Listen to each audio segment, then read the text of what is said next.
नाम मोहम्मद फैसल है। मैं यूपी से हूँ, हापुड़ डिस्ट्रिक्ट से बिलोंग करता हूँ।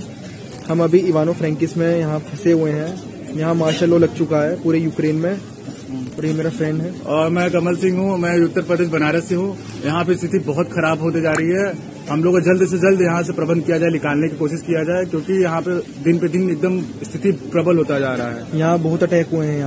यहाँ हर जगह से धुएं हो रहे हैं। हम लोग के जस्ट बगल में 2 मिनट दूर पे गवर्नमेंट हॉस्टल हम लोग का, वहाँ जस्ट बम गिरा है, 3 बम गिरे हुए हैं और एकदम स्थिति खराब है। सब लोग डर के सब सामान यहाँ पे पूरा खरीद रहा है। सब लोग काफी सामान मिल भी नहीं रहे, जो सामान अवेलेबल है तो सब खत्म हो चुके हैं। बहुत शॉर्टेज पड़ रहा है सामान के, बहुत स्थिति खराब है यहाँ पे।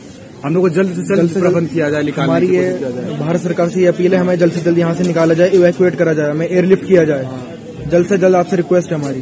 प्लीज निकाल लीजिए, हम लोग को प्लीज निकाल लीजिए। बहुत हम लोग डरे हुए हैं, बहुत ज्यादा। घर वाले बहुत परेशान है हम लोग को। प्लीज निकाल लिया जाए। देखिए आपको यहाँ का माहौल दिखाते हैं।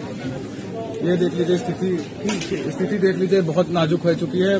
लोग खरीद रहे सामान, पूरे इकट्ठा कर रहे हैं काफी दिन से। हमारे घर वाले बहुत परेशान हो रहे हैं। आप जल्द से जल्द कुछ